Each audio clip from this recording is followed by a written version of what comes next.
Tripulación, les habla su capitán para informarles que hoy cambiamos el cohete espacial Nobel primero por la nao Trinidad. Estamos próximos a elevar anclas e izar las velas junto a nuestro primer oficial, que ya está acá, el primer oficial Javier Garay. Y nuestro cosmógrafo del viaje de hoy, sin duda será un invitado fuera de este mundo. Acompáñanos a nuestro último capítulo de la primera temporada de Darle Átomos, el podcast de Nobles Australes.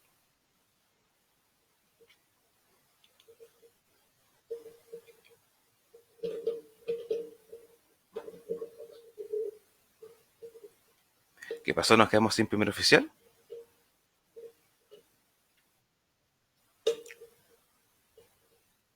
No, Garay. No, tiene que venir el profe.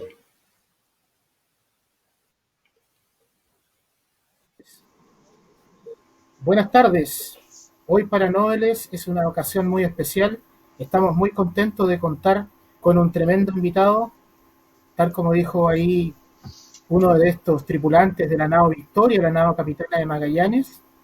Estamos realmente muy contentos. Noveles Australia es una organización de la sociedad civil que nace hace 6 años atrás en la ciudad de Punta Arenas. Nos dedicamos a fomentar algo que el profe hace muy bien, que es la ciencia, la tecnología, la innovación y la cultura, especialmente en los niños y jóvenes de la educación pública de colegios vulnerables. La idea de Nobel Australia es lograr un cambio de vida para nosotros y para también para las futuras generaciones. Quiero darle una calurosa y digital bienvenida a quien será el cosmógrafo de nuestro viaje.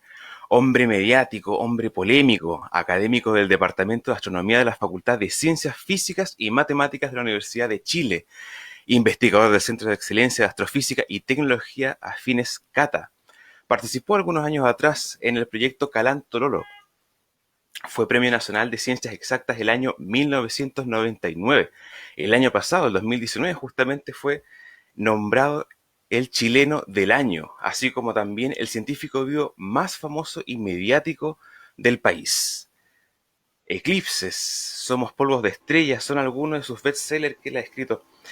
¿Quién más que el profesor Massa, que nos acompaña hoy día, quien aprovecha de darle una bienvenida y darle las gracias por su tiempo? Ahí tenemos una anécdota también que contar. Bienvenido, profe. Bueno, encantado, encantado de estar con ustedes. He estado ya varias veces en Punta Arenas, por lo menos dos o tres, y me parece un lugar fuera de este mundo, literalmente. Es un pedazo de Chile que en realidad los chilenos que vivimos por aquí en el centro no podemos ni siquiera imaginarnos. Así que con mucho gusto estoy conversando con ustedes, además de un tema que me parece universal. Esto no es propiedad de ustedes, esto es del planeta entero. Así que Totalmente, ustedes dirán, totalmente. Profesor Massa, le propongo que, justamente como usted dice que este es un viaje y un acontecimiento de ámbito mundial, no solamente de los magallánicos, ¿cierto? Le propongo que volvamos a hacer ese viaje de la vuelta al mundo, para festejar, para conmemorar, rememorando los acontecimientos más importantes, obvio, las vicisitudes, las dificultades, contratiempos, infortunios, aparejados a tan singular y enigmático viaje. Para partir, le pregunto, profesor, ¿se podría comparar el viaje de Magallanes con los viajes al espacio en la actualidad? sin ninguna duda, sin ninguna duda.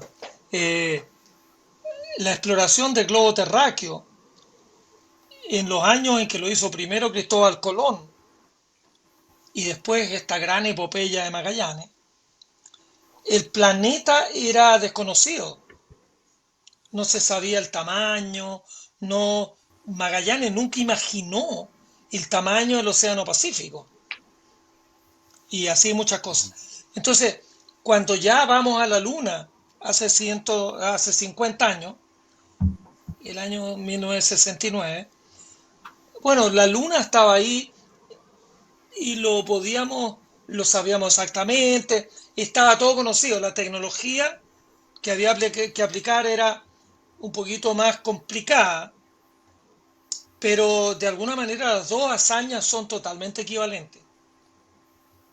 ¿Sí? Profesor, por qué un astrónomo, alguien tan mediático como usted, sobre todo en lo que es la difusión de la ciencia, se interesa en un viaje como el de Magallanes? ¿Por qué? Bueno, mira, en realidad yo durante muchos años de mi vida, casi 50 años, he sido astrónomo, pero los últimos 40 años he enseñado historia de la astronomía en la Escuela de Ingeniería, acá en la Chile. Y entonces, como parte de la historia de la astronomía, obviamente el viaje de Magallanes es una parte que siempre yo lo enseñé en clase. Es una de las maneras como se fue abriendo el horizonte del hombre. Y hablaba, bueno, es la época de Copérnico. Copérnico estaba vivo durante el viaje de Magallanes. Y bueno, y habían muchas cosas ocurriendo en Europa. Entonces, para mí el viaje de Magallanes es un hito de la cultura universal que no lo puedo yo soslayar en una clase de historia de la astronomía. Entonces yo hablaba de Copérnico, hablaba, en mis clases de Copérnico, yo hablaba de el viaje de Colón, el viaje de Magallanes, cómo el hombre medieval fue abriendo su inteligencia a un mundo mucho más grande. El universo medieval era muy pequeñito, ciudades amuralladas, la gente nacía, vivía y moría en una misma ciudad, no se movía ni 30 kilómetros. Entonces, cuando Colón cruza el Atlántico, cuando los portugueses bajan por África y llegan y dan la vuelta y llegan hasta la India, esas son cuestiones extraordinarias. Entonces, bueno, yo lo encuentro que es una cosa que abre horizontes tal como hoy día, a mi juicio, en 2 días más vamos a tener una nave que va a ir a Marte, porque ahora el próximo desafío intelectual es Marte. Hace 50 años, 60 años ir a la Luna. Y bueno, y hace 500 años era dar la vuelta al globo terráqueo. Así que es parte de la cultura y yo creo que la ciencia y la cultura son partes inseparables. Así que, Usted nos habló de Copérnico y vemos que ajá. lo cuenta con emoción. Pero para usted, ¿quién es el capitán Magallanes? ¿Qué le evoca este capitán portugués, para algunos un vende patria, que va a llegar a convencer a un rey? ¿Quién es para usted Magallanes? Bueno, Magallanes, por lo que hizo, mira, a la gente hay que juzgarla por sus actos. Magallanes fue un gran navegante, fue un gran capitán, y él tuvo una idea obsesiva, casi casi, que si nos remontamos en la historia, Portugal y España eran las potencias navales más grandes de Europa. Cuando España financia el viaje de Colón a América, los portugueses quedaron así con cuello y presentaron un reclamo para que los españoles no se metieran en lo que ellos, en realidad yo creo que los portugueses tenían más tradición naval que los españoles.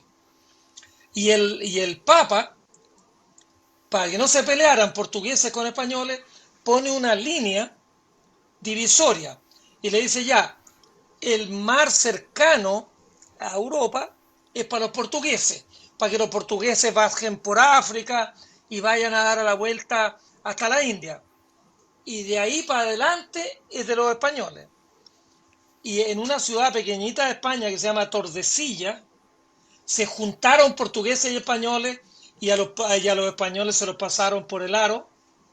Los portugueses corrieron esa línea, era una línea que las islas de Cabo Verde, África tiene una guatita y está en la isla de Cabo Verde ahí. Entonces el Papa primero dijo, a 100 millas náuticas de la isla de Cabo Verde, ahí está la línea divisoria. De esa línea hacia el África era portugués. y de esa línea hacia el otro lado era español. Bueno, en Tordesillas los portugueses corrieron la línea 270 millas náuticas y al correr la línea agarraron toda la punta de Brasil. Entonces en el Tratado de Tordesillas quedó definido hasta dónde era portugués y desde dónde era español. Pero en el Tratado de Tordesillas no se dieron cuenta que la Tierra es redonda y entonces había un antimeridiano y en el antimeridiano, medio cerca del antimeridiano, están las Islas Molucas que tenían todas las especies, el clavo de olor, la canela, lo que ustedes quieran pensar, y entonces la duda era si las Islas Molucas eran parte del pedazo portugués o del pedazo español. Y bueno, yo creo que Magallanes se obsesionó, él fue por el lado de África hasta la India y hasta las Islas Molucas, pero creía que yendo por el otro lado se podía llegar más cerca. Y se lo dijo 4 veces al rey portugués, al rey Manuel, el rey Manuel de Portugal, y el rey Manuel de Portugal no le dio ni bola. Entonces Magallanes, que era un obsesivo, decidió que él quería ir de todas maneras y entonces se fue a Sevilla, se hizo ciudadano español y con un socio que se llama Rui Faleiro, se consiguió que le diera una cita el rey, que era Carlos I de España, que era un cabro chico en realidad, en buen castellano, el rey Carlos I tenía 17 años. Así que no estamos hablando de un rey así viejito con barba blanca como yo, no, no. Pero en Valladolid, Magallanes con Ruiz Faleiro lo convencieron de que a lo mejor las Islas Molucas quedaban en el lado español. Y entonces el rey se puso, bueno, en realidad la historia cuando uno la analiza con lupa es todo bien curioso. El rey les da plata para 5 barcos, pero el rey no tenía plata. Entonces el rey se consigue un préstamo con los banqueros holandeses, que eran los gallos que tenían plata, y entonces, como iban a ir en esta empresa, iban a traer todas las naves llenas de clavo de olor, y de canela, y de nuez moscada, y de pimienta, y de todas las especias, y eso era mucho más plata que lo que costaba la empresa. Entonces, los bancos le prestaron plata al rey y el rey se la pasó a Magallanes. Eran malaveríes, una plata que no es ni dólares, ni UF, ni nada. Vaya a saber uno qué es lo que eran esos malaverías. Pero la idea de ellos era encontrar una ruta nueva. No era, claro, la visión romántica que yo mismo tenía es que Fernando de Magallanes o Hernando de Magallanes quiso dar la vuelta al mundo. No, era un poquito más práctico porque querían ir a las Islas Molucas a buscar una mercancía que era muy valiosa y traerla de vuelta, porque el problema que había surgido es que las especias las llevaban desde las Molucas, se metían como por la India y qué sé yo, y transitaban en caravanas que las manejaban los árabes y las llevaban a Europa, pero por tierra. Un viaje más largo que un día al lunes, pero en 1453 los turcos otomanos se tomaron Constantinopla y Constantinopla era clave en el viaje de las especies hacia Europa. Entonces los portugueses empezaron a bajar por el África, aparentemente el Cabo de Buena Esperanza. La buena esperanza es de que no naufrague, porque se juntan las corrientes y se juntan las corrientes de aire y la mayoría, no sé si la mayoría, pero muchos barcos naufragan ahí. Y después daban la vuelta, llegaban a Mozambique, pasaban a Madagascar y de Madagascar se iban a la India y era un viaje que no estaba exento de problemas. Entonces Hernando de Magallanes se le ocurre que yéndose para el otro lado, como quería ir Colón, bueno, nosotros llamamos indios a los habitantes de América, porque Colón estaba convencido que había llegado a la India. Colón estaba tan perdido que pensó que con la navegación que había hecho había llegado a la India. Entonces llamó indios a los habitantes que encontró, bueno, en el Caribe. Y de ahí para adelante, por eso cuando uno llama indios a los habitantes originales, estamos hablando muy mal, porque, porque nunca han sido indios los de aquí. En la India hay indios y en la China hay chinos, pero acá no hay ni chinos ni indios. Pero bueno, la cosa es Sí, que una. le vende, Magallanes quería hacer algo que trascendiera. Y entonces le vende esta idea al rey de España y el rey de España lo ve como un buen negocio. Él iba a pedir, no me acuerdo, 8 millones de malabaríes, pero cuando ellos volvieran con los barcos llenos de clavos de olor, eso iba a rendir 20 millones de malabaríes, el rey iba a devolver la plata al banco y se iba a quedar con plata en el bolsillo. Entonces era un buen negocio para el rey. Pero la verdad es que el viaje tuvo tantas vicisitudes que, bueno, es toda una cuestión para rememorarla. Ahora, de partida, el viaje partió chueco porque a pesar de que el rey Manuel de Portugal, le, Magallanes, en 4 ocasiones le pidió audiencias para hablar y explicar el proyecto y todo lo demás, el rey Manuel nunca le dio bola. Y la última vez ni siquiera lo recibió. En una cuestión ni siquiera lo saludó. Pero entonces cuando Magallanes se va a hablar con el rey de España, los portugueses consideraron que era una traición a la patria, que y declararon que Magallanes era lo peor y que lo tenían que tomar preso y llevarlo a juicio por traición.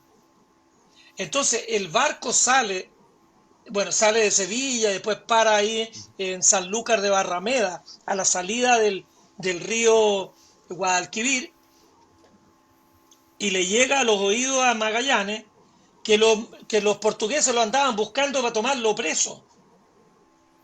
Y como la ruta que tenía que hacer Magallanes era obvio ir a las Islas Canarias y de ahí cruzar, Magallanes estaba como así, de que lo agarraran y se lo llevaran preso a Portugal.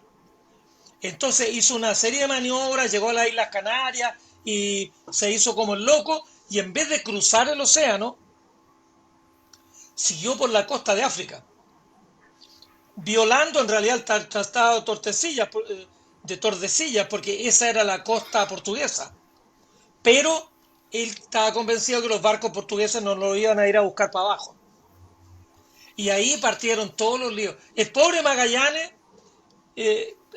salió con la pata izquierda, porque primero lo persiguieron los portugueses y después de los 5 barcos, los otros 4 barcos, los barcos, como ustedes decían recién, por aquí tengo la lista, la Trinidad era el barco donde la capitaneaba Magallanes, pero después estaba el San Antonio, la Concepción, la Victoria y el Santiago, lo capitaneaban marinos españoles. Y entonces los marinos españoles estaban con cuello y pensaban que en realidad Magallanes, los portugueses consideraron que Magallanes los había traicionado, pero los españoles consideraban que Magallanes era un espía portugués y que estaba traicionando al rey de España. Entonces, en lo que estaban de acuerdo los portugueses y los españoles que Magallanes era traidor, pero cada cual veía la traición por un distinto lado. Y entonces los capitanes españoles empezaron a hacerle la vida imposible, a atornillar al revés a Magallanes, desde que Magallanes tomó esa ruta rara. Mira, cualquier similitud con lo que está pasando hoy día en Chile es pura casualidad, pero Magallanes era un tipo muy autoritario y que no socializaba mucho las cosas que él quería hacer. Entonces él hacía y los demás tenían que callar y acatar. Y los españoles no estaban muy contentos de acatar lo que decía Magallanes. Así que ya se Oiga, trataron de sublevar antes disculpe que le interrumpa. de que cruzara el Atlántico. Y de ahí para Me gustó la adelante ya comparación una que usted chacota hizo. completa. Me gustó la comparación que Claro. usted hizo con los tiempos actuales.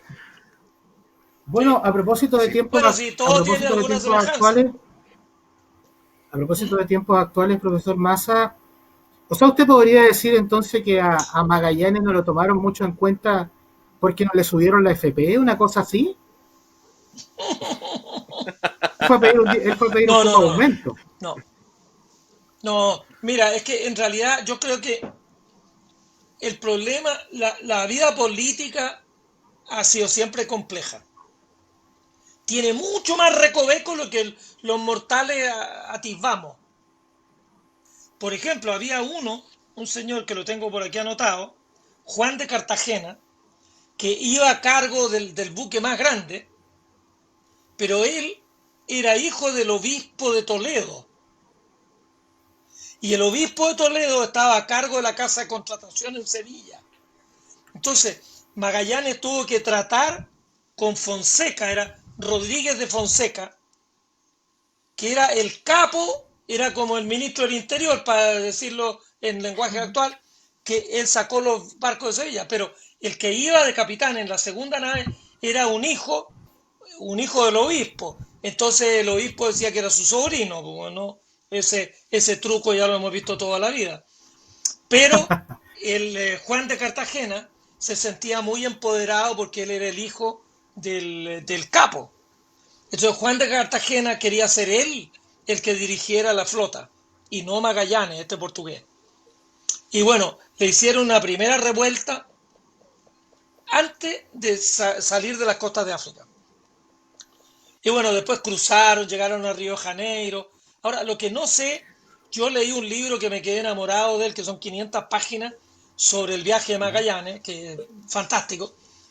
Pero lo que no entiendo es por qué o de dónde Magallanes estaba convencido que había un paso que conectaba el Atlántico con el Pacífico.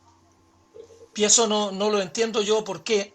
Porque los mapas de esa época eran pero un chiste. Nadie entendía nada. Los mapas de América eran pero... La parte central la había más o menos, pero toda América del Sur no tenía ni idea del verbo no tener idea. Pero Magallanes insistía en que tenía, en el fondo Magallanes creía que América del Sur no llegaba hasta la Antártica, que había una conexión entre los dos océanos, ya sea que fuera un estrecho como el que él encontró allá en Punta Arenas, o que simplemente hubiera llegado al Cabo de Horno. Pero él, Bueno, profesor, buscando eso, se metió en Río de Janeiro y ahí por lo menos respiraron un poco. Después bajó y se metió en el Río de la Plata, entre Buenos Aires y Montevideo. Y Magallanes, él se iba metiendo pensando que por ahí iba a llegar al otro océano. Pero entonces, ni tonto, él tenía ahí un tarrito, tiraba el tarrito desde la proa del barco, iba probando el agua. Y en la medida en que el agua era cada vez menos salada, se daba cuenta que no era una conexión entre dos océanos, era un enorme río que desembocaba en el mar Atlántico. Y ahí gastaron varias semanas en todo ese estuario ahí y después siguieron para el sur. Y después uno de los grandes episodios ocurrió en San Julián, en Argentina, bastante al sur, casi en -49 de latitud sur, y ahí, que hay una bahía muy bonita, ahí se rebelaron de frentón y de los 5 barcos, habían solo 2 que estaban con Magallanes y los otros 3 estaban en contra de Magallanes, pero Magallanes hizo todos los trucos, Magallanes ahí demostró un poco de muñeca y finalmente agarró e incluso tomó preso y ejecutó a un par de los grandes conspiradores. Entre los conspiradores estaba Juan Sebastián Elcano, que Magallanes, como no podía irse en contra de todos los conspiradores, agarró a los más conspicuos y a eso se los casueleó. Pero a Juan Sebastián Elcano lo dejó. Pero ahí en ese Oiga, profesor, evento tuvieron que pasar el invierno de el año de 1519 hacia el 1520, porque se daban cuenta que el mar era muy bravo y perdieron la nave La Santiago, que era la más chiquitita, que la mandaban a explorar antes de ir la flota entera. La Santiago era como la chalupa que tenían. Los barcos además tenían un calaje, el más grande de todo, que era la San Antonio, desplazaba 120 toneladas. Entonces estamos hablando de barquitos de este porte. La Santiago desplazaba 75 toneladas. Eran barcos muy, muy pequeños. Bueno, y la vida en los barcos, eso era, te lo encargo, era Oiga, profesor, extraordinario. Ay, disculpe que lo dime, interrumpa. Sabe que sí, me sí, quedo, me quedo colgado en dos puntos, ¿cierto? Usted está, bueno, todos conocemos, digamos, la estadía o la fantástica estadía quizás de Magallanes y su tripulación en Brasil. Ya nosotros sabemos que prácticamente los aborígenes lo relacionan con los brazos abiertos, con pico, lo pasaron chancho, bailaron, toda la cuestión. Pero sí, como usted dice, de ahí para abajo, ahí empieza la yeta, ahí empieza la mala cueva, como se dice. ¿Ya? exactamente. Mencionábamos también el motín, ¿cierto? Ahí, para la parte de San Julián, ahí ya se empieza a ir toda la vez, ¿no es cierto? Eh, ¿A qué le atribuye ese motín? Puede que sean las malas decisiones de Magallanes, usted mencionaba también la vida a bordo, que nosotros sabemos que era muy, muy sacrificada. Era terrible. La vida a bordo de los barcos de Magallanes. Yo siempre había tenido la fantasía de que me hubiera gustado ir a bordo de uno de estos viajes. Oiga, profesor, Por ningún motivo. Si me en ese invitan, punto, no voy. usted mencionaba que, pero si fantaseamos un poco, si viajamos en el tiempo ahí, como el Doc y Marty McFly viajamos en el tiempo, ¿le hubiera gustado ser el cosmógrafo oficial de Magallanes? Bueno, Teniendo en cuenta todos los problemas, ¿eh? no, la verdad es que la vida en un barco era terrible. Era terrible. Eh, Así que yo creo que no me hubiera convencido. La, O sea, usted de no se partida, compra eso de que la vida en el mar es más sabrosa. no, no, bajo ningún aspecto. No, los marinos no tenían dormitorio, ni siquiera tenían cama o camastros para dormir. Tenían que tirarse en el suelo con una frazada, pero bueno, ya ahí cuando estaban en San Julián el frío era terrible y los tipos lo estaban pasando francamente mal. El olor abajo en los barcos era terrible, terrible. Ay, ay, ay. Y bueno, por ejemplo, dentro de las curiosidades, había dos lugarcitos en la popa del barco donde había como un tablón que sobresalía de la cubierta para afuera y ahí uno se tenía que sentar a hacer sus necesidades. Y había una cuerda con la cual uno se podía después limpiar, man.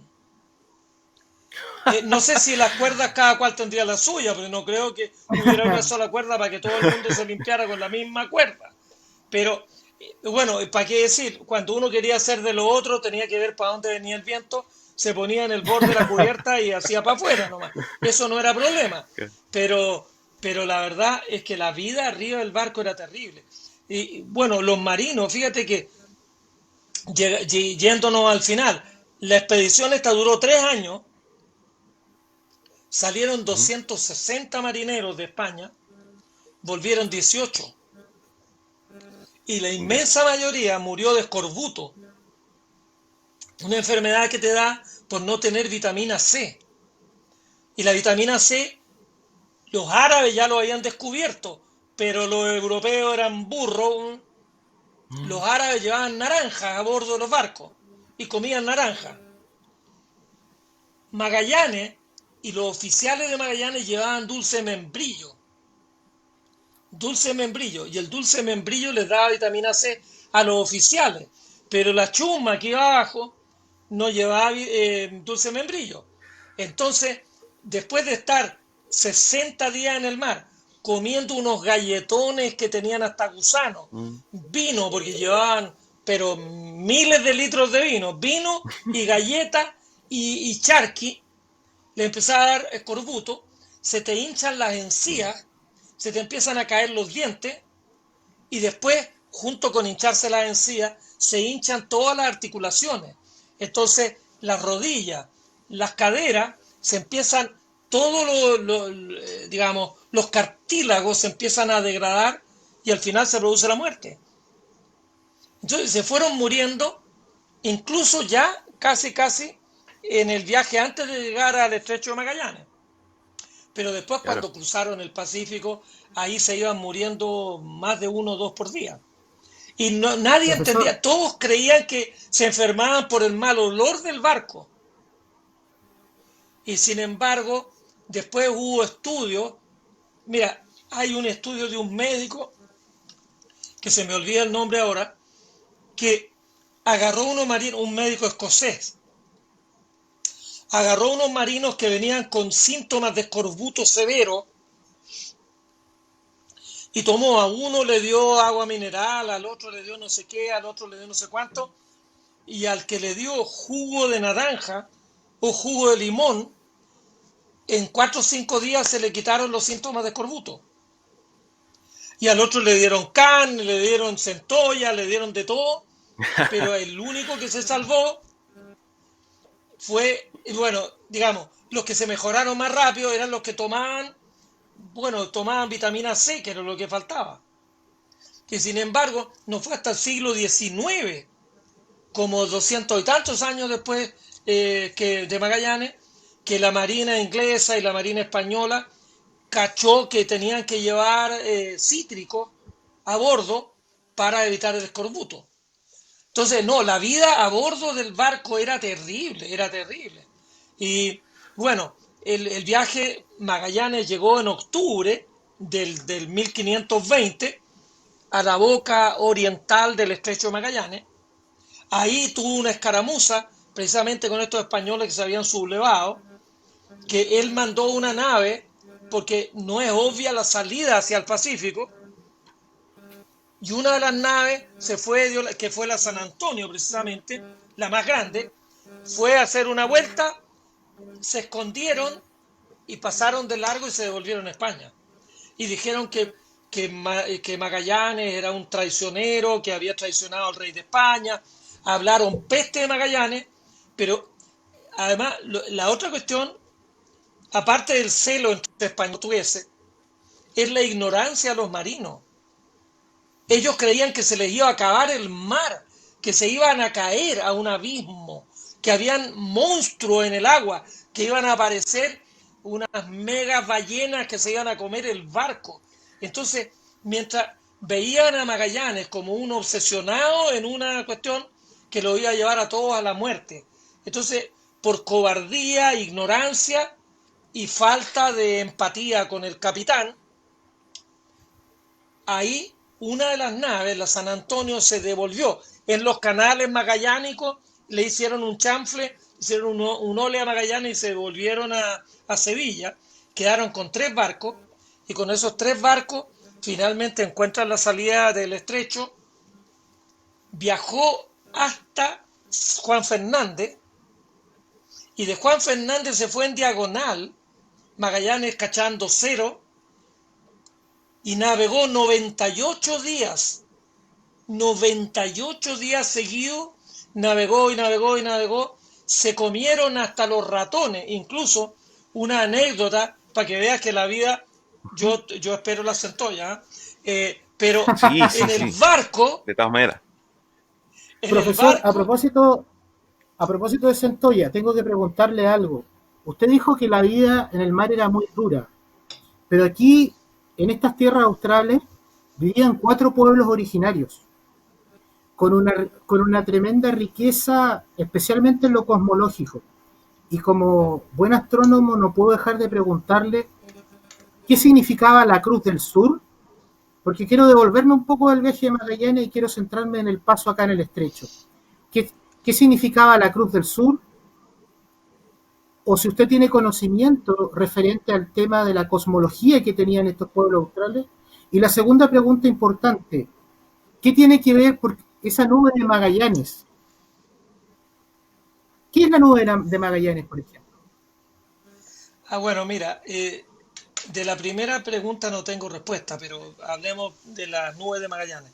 Magallanes en la bitácora de su barco, que a pesar de todos los pesares, llevaba a un italiano, a Prinafeta, creo que se llamaba, Pigafetta, por ahí tenía. ¿Ah? Pigafetta. Antonio de Pigafetta. Antonio Pigafetta, de Antonio Pigafetta. de Pigafetta. Antonio de Pigafetta. Él llevaba la bitácora, hoy día pasó esto, hoy día es como un diario de vida. Y el libro de Magallanes se salvó, y en el libro de Magallanes, Magallanes anotaba que en las noches él desde la cubierta del barco veía dos nubes en el cielo. Y las va anotando y las describe, y como las ve todas las noches, más o menos en los mismos lugares, llega a la conclusión Magallanes que no son, bueno, no son parte de la Vía Láctea. La Vía Láctea se debe haber visto maravillosa, como se ve hasta el día de hoy, yo creo, ahí en Magallanes, alejándose un poco de la ciudad, fuera de Punta Arena. Entonces él dice que esas nubes son del cielo, son como trozos de la Vía Láctea que están desgarrados. Las nubes de Magallanes, como así se las llama hoy día, obviamente no fue Magallanes el primero en verla. Los 4 pueblos primitivos que ustedes comentan las deben haber conocido miles de años antes. Pero para nosotros, occidentales y cristianos,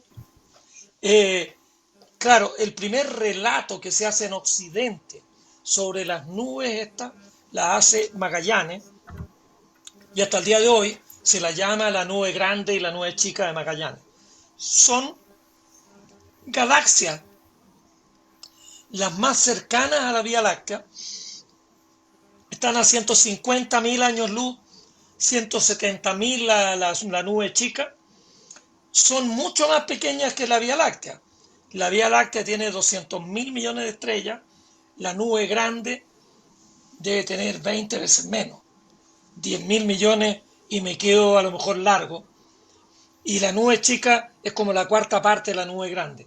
Pero son galaxias satélites que giran en torno de la Vía Láctea, y que las nombra Magallanes en su bitácora, y que entonces, claro, el viaje de Magallanes para Magallanes terminó muy mal, porque él murió en un combate en Mactán, no tengo por aquí la fecha A anotada, manos pero de Lapu Lapu. en Mactán él se mete en una pelea que no debió meterse nunca. Uno tiene que saber cuándo se tiene que meter en una pelea y cuándo no. Y él se metió en una pelea pensando que ellos iban a ganar la pelea, y eran como 20 españoles, y salieron 1.500 nativos, y se lo hicieron, bueno, no sé, pues, sushi o algo hicieron con ellos, los mataron a todos. Y Magallanes, que era un hombre de 40 años, no era, era un tipo con experiencia. En esa época 40 años ya era una edad madura, a los 50 estaban todos muertos, pero él podría haber vivido más tiempo, pero murió en Filipinas. Pero el viaje que hace en diagonal lo lleva hasta la isla de Guam, que es parte de las Marianas, muy ya en el norte. Cruzó el Ecuador, cruzó todo, y bueno, sobre la cosmovisión de los pueblos originarios del sur de Chile, desgraciadamente, ustedes lo saben mejor que yo ignoro totalmente la historia de la masacre de todos los pueblos primitivos ahí. Mm. Es una verdadera pena, pero yo creo que no quedan rastros ni siquiera de cuál era la cosmovisión que ellos tenían. La, la Cruz del Sur para los mapuches es la pata del ñandú, y Alfa y Beta Centauri, que quedan cerca, es una boleadora. Entonces dicen que es una cuestión que la boleadora que tenía que achuntarle la pata de ñandú, en este caso no le achuntó, y entonces los mapuches le explican a los niños que no tienen que hacerlo mal como está puesto en el cielo, sino que tienen que aprender a tirar una boleadora, una cuerda que une dos piedras, para al tirársela al avestruz del sur, el ñandú, que lo atrape. Pero no tengo idea si los pueblos Oiga, profe. magallánicos lo pensaban así. Sí, oiga, profe, mire, no está tan errado. De hecho, el lunes 20 de este mes, hay una charla que hizo ahí un astrónomo aficionado llamado Mario Esquivel, y con él también grabamos un podcast también anteriormente. Él nos habló hasta por los codos acerca de la presencia de las estrellas, ¿cierto? Y la cosmología en los rituales Cernam, ¿ya? Entonces hay ahí también hay el tema de las pinturas, los rituales, pero nosotros con el profe acá y con los chicos de Nobles tenemos una teoría, digamos, un poco quizás descabellada para algunos, nos han tachado de locos también cuando las hemos ido a presentar.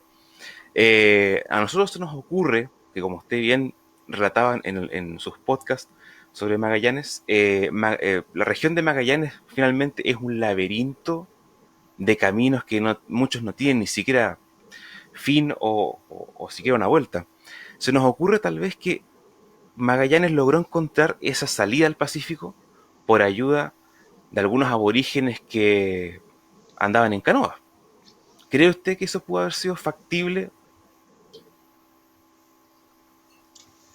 O también Mira, piensa que estamos locos. bueno, no, yo creo que es posible. Ellos se dedicaron, bueno, entraron por el estrecho, anduvieron cerca de frente a Punta Arenas, pero después al dar la vuelta se dieron cuenta que había muchos canales, entonces Magallanes empezó a ordenar que uno de los barcos investigara a uno, a ver si lo llevaba y se devolvía, y después investigaban otro y se devolvía, pero deben haber mirado todo lo que había por ahí. Y estuvieron como un mes y medio, Mm, buscando una salida. Entonces, no me suena descabellado que si habían pueblos originarios que andaban en canoa, bueno, ellos no creo que los pueblos originarios le hayan ido a vender merchandising, bueno, al barco de Magallanes, o que se hayan hecho amigos, o que las nativas le hayan hecho rechupete a los marineros españoles, que todo era posible, pero la la calle verdad es Raso, que yo creo dicen. que ellos pueden haber mirado por dónde podía salir mejor la cosa. Y bueno, no es tan, esta cuestión no es el laberinto de Creta tampoco. Tiene Ujú, sus problemas, pero bueno, pero no lo hicieron de una sola pasada. Estuvieron como un mes y medio, dos sí. meses ahí. Yo creo que fue casi en diciembre cuando finalmente se van. Así que, Mire, profe, nosotros no sé. acá en nuestro acá estudio virtual que está armando Mario, ahí estamos proyectando, ¿cierto? Esta idea graficada de que algunos pueblos canoeros pudieron haberlos guiado, pudieron haberle quizás inconscientemente haberlos guiados por donde estaba la salida. Ahora, usted mencionaba algo bastante importante, que fue cuando Magallanes estuvo en la estadía. Yo me quiero detener en el cronista principalmente, Antonio de Pigafetta. Eh, Hay mucho tiempo que no se sabe finalmente de la estadía de Magallanes junto con su tripulación dentro de lo que es el estrecho de Magallanes en sí. O sea, sabemos que hizo una Ya. misa, pero más allá de eso no hay mucho escrito en lo de Pigafetta. No sé qué credibilidad le da a usted a Antonio de Pigafetta, sabiendo también que sus escritos han pasado de mano en mano, han sido quizás censurados, manipulados ahí. Bueno, es uno de los escritos más completos y que hace una relación, perdón. De hecho, el mismo Pigafetta cuando llega a Sevilla se da cuenta que 2 años antes habían llegado estos que desertaron y que habían hablado pestes de Magallanes, y habían hablado pestes de los que iban con Magallanes. Entonces, de alguna manera, él escribe su diario, el diario lo imprime, no me acuerdo si en Venecia o en alguna parte, y lo vende, pero como una manera también de reivindicar a Magallanes como figura. Pigafetta fue siempre muy leal a Magallanes, siempre. Y de hecho, bueno, él termina regresando a España en el barco que capitaneaba Juan Sebastián Elcano, pero Juan Sebastián Elcano no era el preferido ni mucho menos de Pigafetta.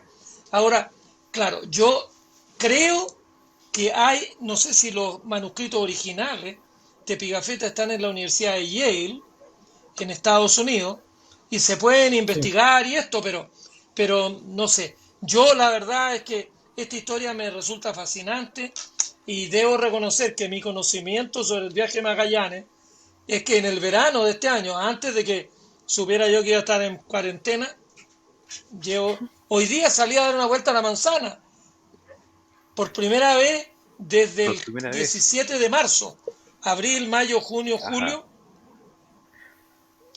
4 meses y 10 días, 11 días, y acabo de dar una vuelta a la manzana hace un rato. Pero yo solo leí un libraco muy bonito que se lo recomiendo a cualquiera, que está basado en el relato de Pigafetta. Ahora, ¿cuán real es? eh, Ahora, Pigafetta en alguna, por ejemplo, hay una anécdota que narra el libro este. A ver, espérense un poquitito, denme 30 segundos A ver, a ver. y yo 29, voy a mostrar 28, 27. menos. Mira, este, No, no venía no sé si lo preparado. alcanzan a ver. Sí, perfecto. Bueno, lo tengo ahí en mi estante. Este libro de Lawrence Berggren, Ujú. Sí, que son 500 y tantas páginas, es un relato muy bonito de toda esta historia, pero ahí, por ejemplo, cuenta que Magallanes, cuando iban cruzando el Atlántico, esto digamos, como una perlita nada más, lo cuenta Ujú. Pigafetta como una forma de demostrar que Magallanes era demasiado cuadrado. Ya. Pero fueron sorprendidos, fue sorprendido un marinero más o menos viejo, 30 y tantos de haber tenido, en un acto sodomítico con un joven. sí. Y los pillaron en el acto, así que no había ni una manera que dijeran que no estaban haciendo nada. Y entonces eso estaba sumamente prohibido, según la Marina de no sé qué y no sé cuánto. Y entonces Magallanes dice, muy bien señor, a usted, no me acuerdo cuánto, el 21 de diciembre lo vamos a ejecutar. Y era como en 2 meses más.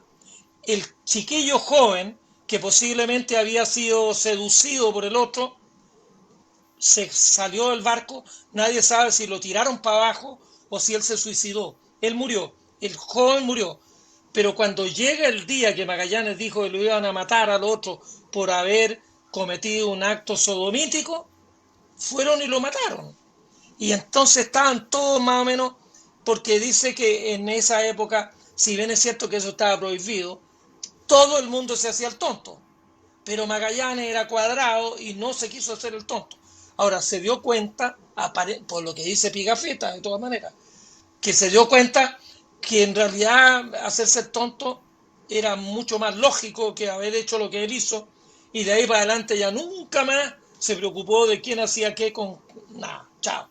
Pero Magallanes era un tipo muy terco que no consultaba a sus otros capitanes. Simplemente él iba y los otros tenían que seguirlo. Así que yo creo que eso uno saca, como digo, del problema actual. También hay alguna analogía. Uno no puede sentarse a conversar, eso creo que lo he escuchado hoy día en la tele. Uno no vale que lo inviten a conversar cuando ya la decisión se tomó. Mm. Vale que te inviten a conversar cuando están pensando qué decisión toman, si vamos para allá o para acá. Pero cuando la decisión está tomada y te dicen, ya, a ver, sentémonos y conversemos, mire, esto es lo que vamos a hacer. Entonces, bueno, ya ahí la conversa no tiene ningún sentido. Magallanes no era nadie de socializar. Nunca les dijo, miren, tenemos dos posibilidades, podemos ir para allá o para acá. ¿Ustedes qué creen? Y yo creo que para allá, pero si ustedes me dicen que para el otro lado, conversémoslo. No, Magallanes a lo más les comunicaba, no conversaba con los otros, les comunicaba lo que él había decidido hacer. Y como él no era muy transparente con los otros capitanes, se corrían mitos y la ignorancia de los marineros, la gran mayoría de los marineros, de los 260, a lo menos 200 no sabían leer y escribir. Y entonces A estaban muy propósito de dados eso, a creer en profesor, mitos y en todo. A ¿sí? propósito de eso, y para usted hizo el pase gol, como quien se dice, para la contingencia, dándole un poco también un cierre a esta parte de Magallanes. No, no se asuste si te vamos a preguntar algo que tiene que ver más con mi área, con el área de la educación. Por lo menos, profe, no lo van a funar, ¿ya? Eso es No lo van a importante. funar. A nosotros nos pueden funar, pero no a usted. Sí. Profe, una pregunta. ¿Usted cree que como chilenos, como magallánicos, hay que celebrar los 500 años? Porque acá se habla de que para un grupo importante no hay nada que celebrar. Obviamente porque se hace una analogía con lo que fue el genocidio de los pueblos originarios, que eso fue tremendo y eso es real, profesor. Esa es una herida que la región de Magallanes tiene y que sigue sangrando. Pero también se mezcla con este hecho que, como usted bien dice, es parte de la historia universal. Chile debería celebrar o conmemorar mejor los 500 años. ¿Qué opina usted? Mira, yo creo que es tan fácil. Cuando yo era chico, mi abuela me decía muchos dichos. Cada vez que yo hacía algo, mi abuela me tiraba un dicho. Y bueno, dentro de los dichos famosos, ¿no? Que después de la guerra son todos generales. Después de la guerra todo el mundo sabe cómo no haberla peleado para no perderla o cómo se debió. La verdad es que cuando se hacen estos revisionismos históricos, yo encuentro que uno tiene que ser serio. Uno tiene que ser serio y poner todas las cuestiones en una balanza. Ahora, por ejemplo, están destruyendo los monumentos a Colón porque dicen que Colón era un genocida, que era un esto, que era un lo otro. Mira, claro, si empezamos a Pedro de Valdivia con todo este estallido social, lo decapitaron el busto de Pedro de Valdivia y lo pusieron colgando. Claro, es cierto. Pedro de Valdivia y los capitanes españoles actuaron con una violencia inusitada, con terrorismo. Pero bueno, ¿y cómo murió Pedro de Valdivia? Eso también vamos a votar todas las estatuas de Lautaro, porque Lautaro faenaron a Pedro de Valdivia y le cortaron el cogote y la cabeza de Valdivia la pusieron en una pica y nos entregaron el cuerpo de Valdivia. No había la convención de Ginebra ni nada. Entonces No había también términos Lautaro es medios. un desgraciado y Valdivia es un desgraciado, todo. Pero es que era otra época entonces es muy fácil. Mira, yo no sé, yo por hacer el ejercicio teórico, si tú te enteras que tu abuelo violó a tu abuela y que de ahí vienes tú vayas a ir a destruir la tumba de tu abuelo, pucha, Mm. yo lo tomaría como una gran desgracia personal. Pero bueno, si lo que ocurrió ya ocurrió. Y por otra parte, fíjate que, claro, la desgracia de los pueblos originarios en Magallanes, que fueron colonos que llegaron ahí, bueno, ni siquiera lo conozco. La otra vez había una teleserie muy bonita, muy bien filmada, pero en que mostraban ahí a un viejo de mierda, porque no, perdón por el francés, pero que No, hacía no, lo que adelante. quería ahí y que mataba a quien quería. Bueno, eso parece haber sido parte de la conquista inicial de ese territorio y a todos los, mira, una xenofobia tremenda. Ha habido xenofobia en el sur de Chile, a mí me consta, mis padres vivieron en Valdivia. Mm. En Valdivia muchos colones alemanes y los colones alemanes jamás se sentaron a la mesa con un mapuche, porque los mapuches eran una raza inferior, era un poquito más educado que los perros o que las vacas. Entonces ha habido xenofobia y distancia. Bueno, en Valdivia, y no estoy hablando de cuestiones históricas, bueno, sí, medio histórico, hace 50 años, mi hermana tenía una amiga que se ponía roja, pero tenía que hablarle en alemán a la tía cuando la llamaba por teléfono. Porque si no le hablaba en alemán, le cortaban el teléfono. Estoy hablando del año 66, 68. Y eran colonos alemanes que habían llegado a Valdivia hacía 100 años, pero que en su casa se hablaba alemán, porque Chile era una mierda de país. Entonces, yo creo que hay, y por otro lado también, eh, chuta, ustedes me hacen hablar de lo que no me gustan, pero en el problema con los mapuches hemos sido peyorativos, pero hasta la saciedad. ¿Por qué nunca me dijeron a mí, ni a ti, ni a ninguno, que Pichi era una cuestión chiquitita, y que Pichintún es un poquitito, y que Pichilemu es un árbol chico? ¿Por qué no nos enseñaban eso en la escuela? Pues yo, no, ¿cómo vamos a saber el idioma de los mapuches? No, oh, monsieur, te hablaban en francés, porque el francés sí era un idioma, ahora es todo en inglés, el retail, los commodities y el mall. ¿Por No, qué ahora, no ahora todo hablamos en chino mandarín. por lo menos, o, o en chino mandarín? No, no, eso ya es un chiste. El idiota del ministro de Educación que quería que estudiáramos chino mandarín, eso ya es un chiste, medio psicopático. Pero, Oiga, profesor. pero ¿por qué Manquehue? Bueno, Ujú. tantos nombres, Apumán, que no es un nombre original, pero Manquehue es un lugar de cóndores. Hue es lugar, y hay montones de lugares en Chile que terminan en hue. Co es agua. Curicó son aguas negras, porque Curi es negro y Co es agua. ¿Por qué no nos enseñan eso? Si eso somos nosotros? Nosotros somos esta Mm. amalgama entre lo español y lo mapuche. Y lo español que llegó a Chile no es lo más granado, no venía ni de Madrid ni del Palacio de la Zarzuela. Venía de campesinos analfabetos del sur de España, de Andalucía o de Extremadura. Pero eso es lo que somos, no somos ni más ni menos. Pero, oye, uno tiene que saber mirarse al espejo. Mm. Y Chile como que nunca ha querido mirarse al espejo. Entonces, démosle una oportunidad. Por otro lado, a mí me preguntan, ¿usted qué opina de la cosmovisión mapuche? Bueno, es una preciosidad, pero eso no es ciencia, es una creencia, que es otra cosa. Porque si vamos a hablar de ciencia, cuando los españoles llegan a Chile, el universo era el universo de Ptolomeo. Hablemos Ptolomeo contra lo que pensaban los mapuches. Eso sería una cuestión razonable. Pero lo que el hombre moderno ha aprendido, y el Big Bang, y la expansión del universo, y todo lo demás, bueno, lo ha aprendido el ser humano de este planeta, incluidos los mapuches.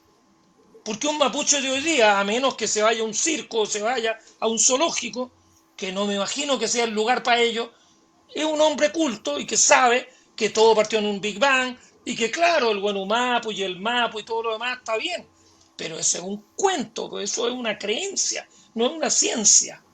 Pero hay algunos que defendiendo a los mapuches, a mi gusto, los quieren poner como en un zoológico. Vaya a ver los mapuches, aquí los tenemos, para que ustedes los vean. No, si los mapuches, si el mapuche puede ser cualquiera de nosotros. Yo lo digo, mi padre y mi madre son españoles, llegaron, entonces yo, por más que me busquen en mi ADN, no tengo sangre de mapuche, pero si la tuviera me daría lo mismo, si yo no voy a ser ni más grande, ni más chico, ni más nada, si tengo, mira, curiosamente tengo sangre vasca, bueno. Yo lo último que pensé es que, pero me hicieron un perfil de ADN, resulta que un porcentaje, y tengo sangre de los bárbaros del norte, de los vikingos, que ella lo más deleznable de hace 1000 años, lo más bruto y lo más salvaje eran los bárbaros vikingos. Mm. De Fenoslandia, de ahí tengo como el 20% de mis genes vienen de eso. Y que llegaron como los godos, los visigodos, los otros godos a España, y de ahí me fue tocando algo a mí. Pero, A pero propósito de seamos, eso, profesor, entendamos que somos todos ciudadanos de este planeta y no vengamos con que no, porque tú mataste a mi abuelo, porque si no vamos a terminar como estas peleas de los narcotraficantes, pues, ¿no? Yo creo que uno sí, tiene que mirar la historia con un poquito más de distancia.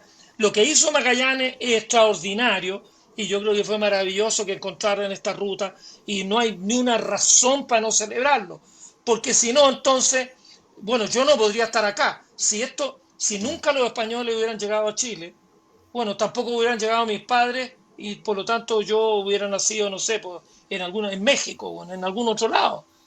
Pero afortunadamente Chile es lo que es y no vengamos con un revisionismo de que no, es que aquí todos los españoles y todos los alemanes y todo, el sur de Chile está lleno de alemanes.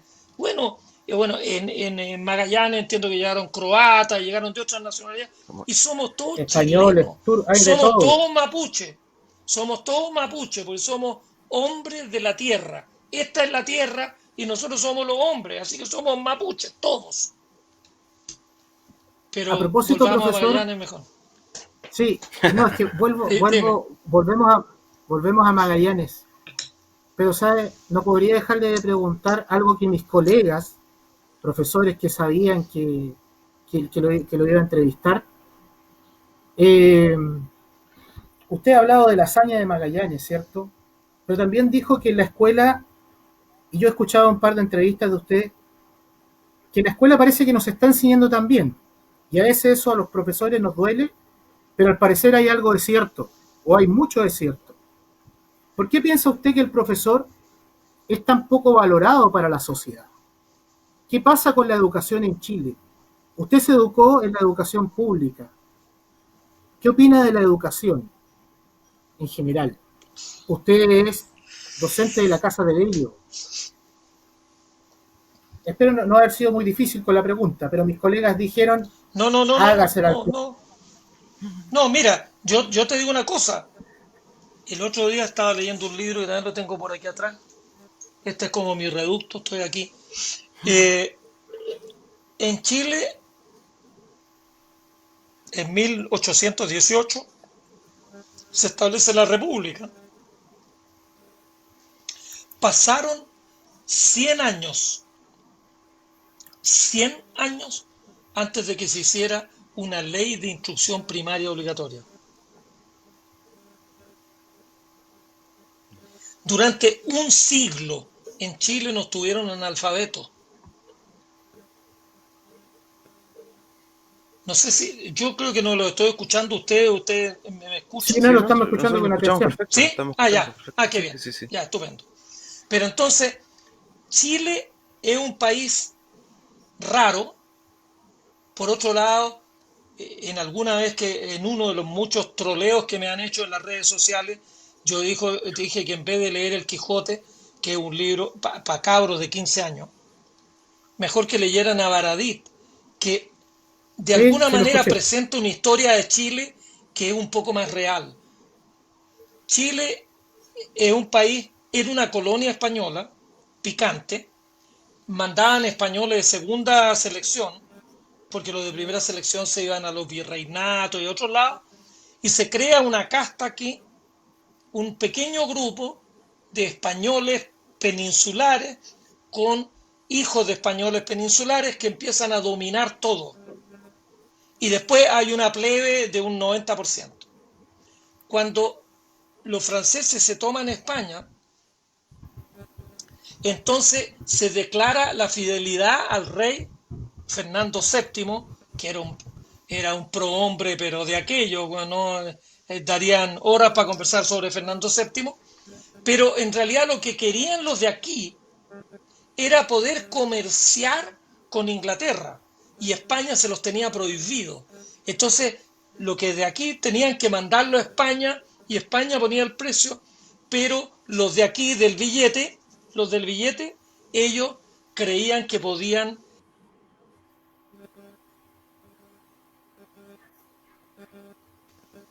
Ahí parece que se fue la señal unos minutos, ¿Qué pasó? unos segundos.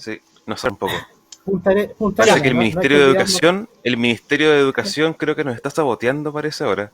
Sí, bueno, la cosa es que se hace la revolución y se independiza Chile, pero nunca Chile fue una república. Fue un grupo de unos poquitos que manejaban al Ujú. 90% de la población. Es decir, en 200 años no ha cambiado nada. Chile siempre ha sido esto. Ahora, nosotros tenemos una cierta idea y se nos llenó la cabeza de que es una democracia, la libertad, igualdad Ujú. y fraternidad, y no ha habido nunca casi ninguna de esas tres cuestiones. Y entonces la educación, cuando viene la dictadura militar, cuando Allende dice que somos todos iguales, que somos todos iguales en dignidad, y al campesino y al obrero le da la misma dignidad que tiene todo el mundo, que no la había tenido nunca. Bueno, eso, de, bueno, Ujú. hace casi volverse loco a los que consideraban que no. Es decir, la gente como uno tiene dignidad, pero los otros son los otros.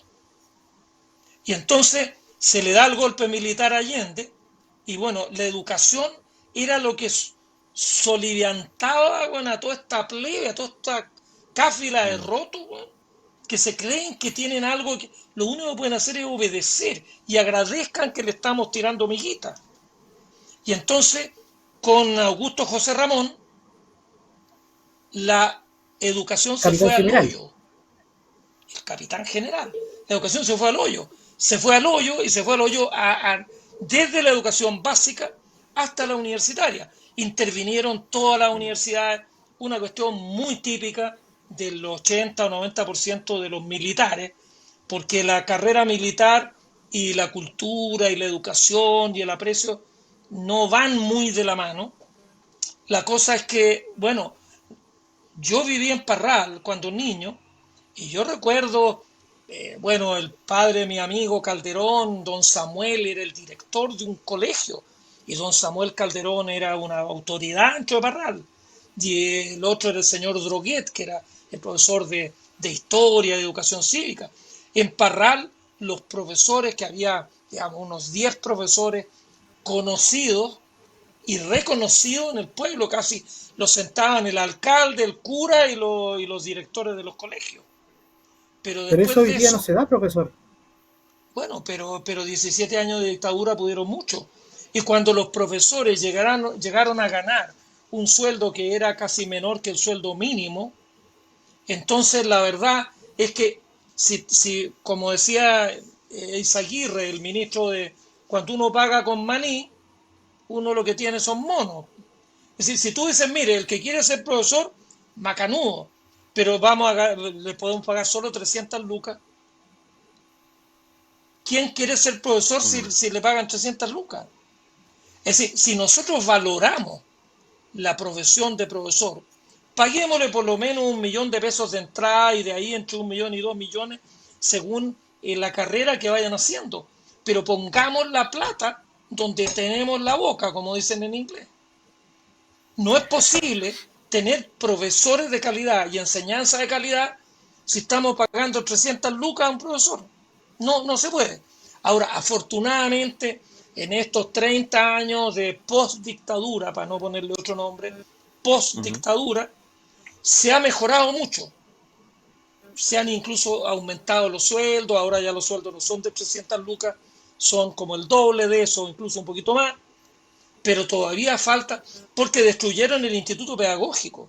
El Instituto Pedagógico de Chile, que se demoró 50 años en ser un instituto, bueno, era parte de la Universidad de Chile, una cuestión sólida, donde había pensadores, donde había filósofos, donde había una actividad intelectual que valía la pena.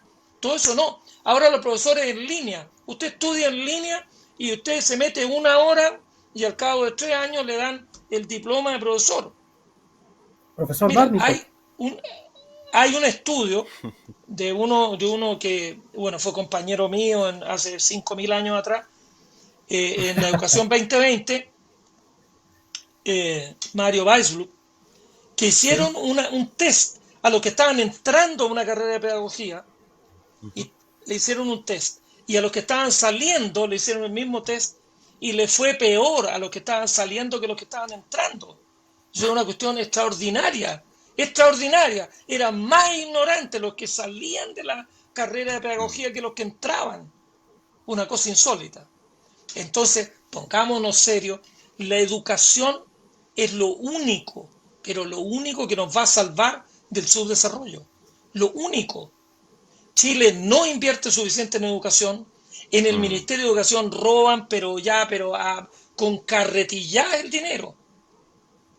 Y me consta, yo he estado haciendo clases y talleres y cosas acá en el norte de Santiago, y una vez me mostraron muy orgulloso, miren, en este colegio tenían 3 pantallas de plasma, nos ganamos un premio y nos compramos estos 3, eran unas teles de 40 pulgadas.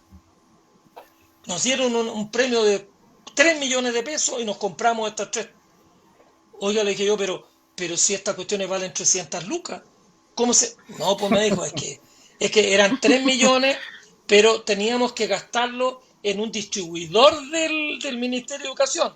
Y ahí las claro. teles valían $1.000.000 cada tele. Así que Había les que dieron pagar el 3 flete, el millones, ayudante del 3 flete. millones, pero los 3 millones fueron directamente al proveedor, Oiga, que profe. puede haber sido el cuñado. Y entonces, si se están morfando la plata, porque se está Ujú. gastando plata en educación, pero que no llega a los colegios, sino que llega a los bolsillos de una serie de otra gente. Y la calidad de la educación depende esencialmente de la preparación y de la voluntad y de todo el apoyo que tengan los profesores. Hay profesores excelentes, excelentes, pero también hay de los otros. También hay profesores que andan por ahí nomás. Entonces tenemos que fomentar que chiquillos que sean muy talentosos, que tengan 700 puntos y puedan hacer la carrera del magisterio. Pero Oiga, profe, falta, usted... falta voluntad política, Ujú. porque Chile no va a ser... Chile es un país que ha dependido de vender salitre, de vender cobre, de vender litio, de vender árboles hechos Ujú. chips, Ujú. de vender, bueno, petróleo cuando en la parte de Magallanes había más petróleo, de vender frutas y verduras. Y, pero ¿cuándo vamos a sentarnos a trabajar, a hacer cosas?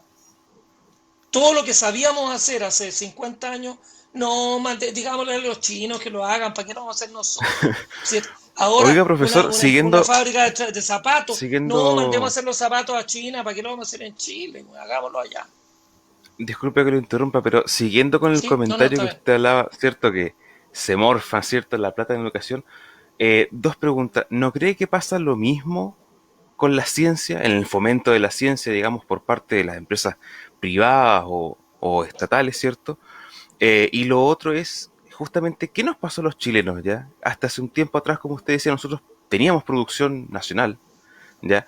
Hoy por hoy con la pandemia quedó demostrado que estamos dependiendo del gigante asiático, del tío Sam, como lo queramos llamar. ¿Qué nos pasó ahí? No hacemos ni mascarillas. No hacemos mascarilla. Sí, bueno, va a llegar un momento, tampoco hacemos calzoncillos, así que el día de mañana vamos a Mm. andar a los gringos, porque no hay ni calzoncillos en Chile. ¿Sí? Sí, sí, Eh, no sé, la razón.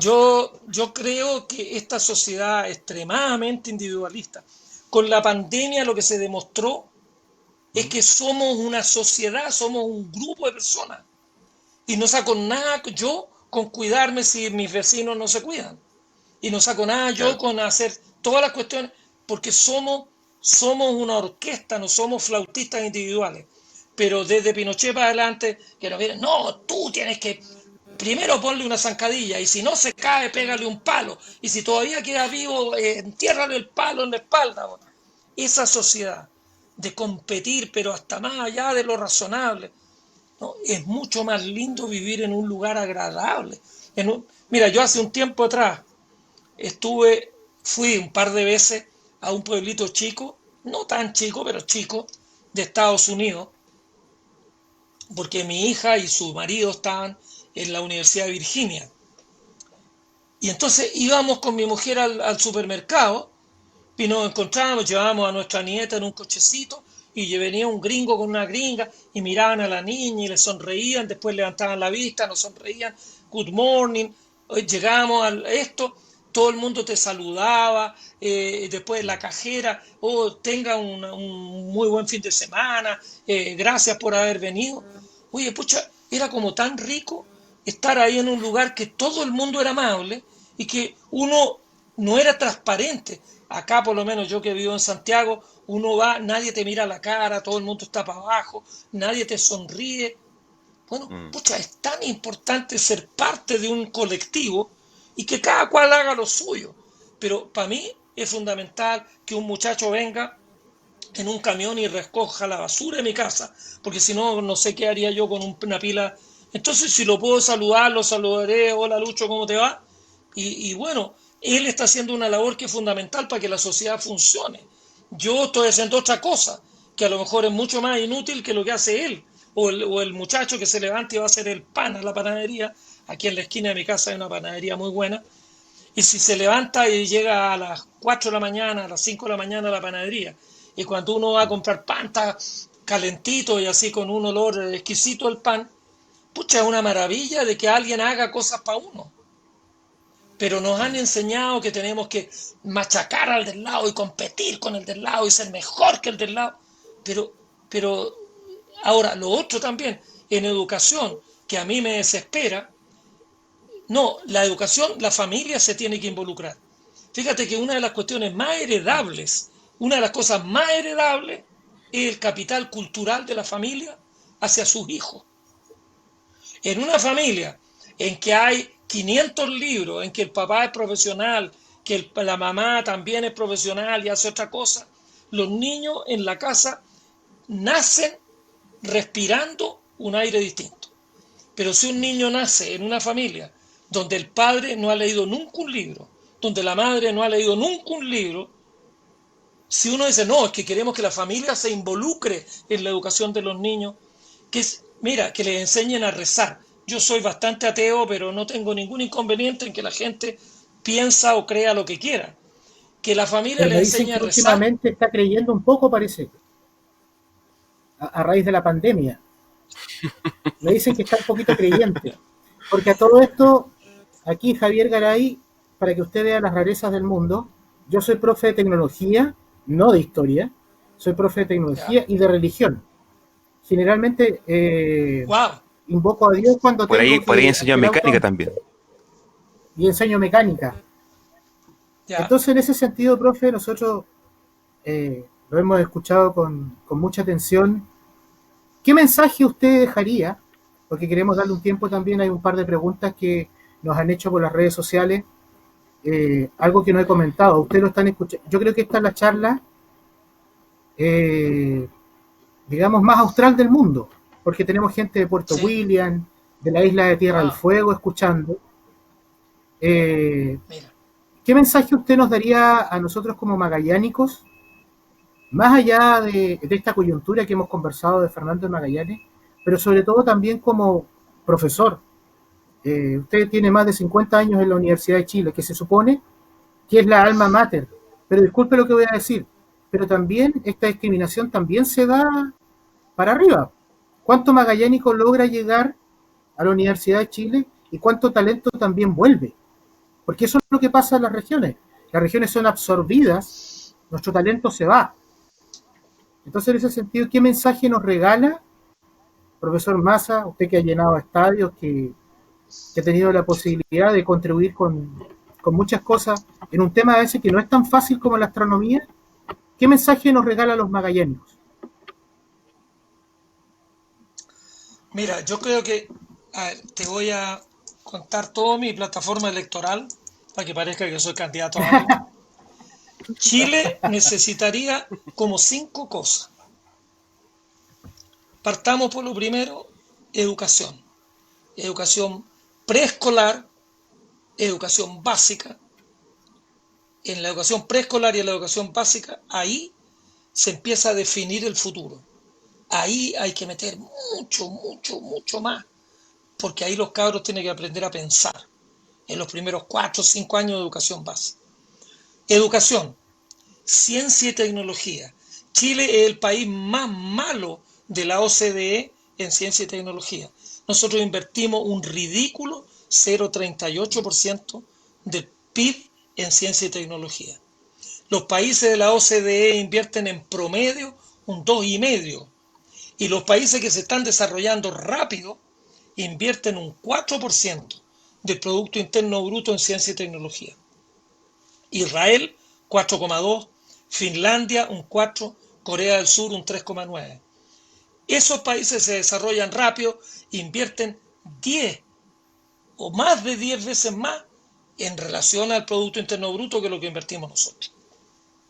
Educación, ciencia y tecnología. Industrialización. Chile necesita industrializarse. No tan solo, no porque vayamos a hacer las cuestiones más baratas, sino porque tenemos que aprender a hacer cosas. Hacer, no sé, automóviles, cohetes, algo.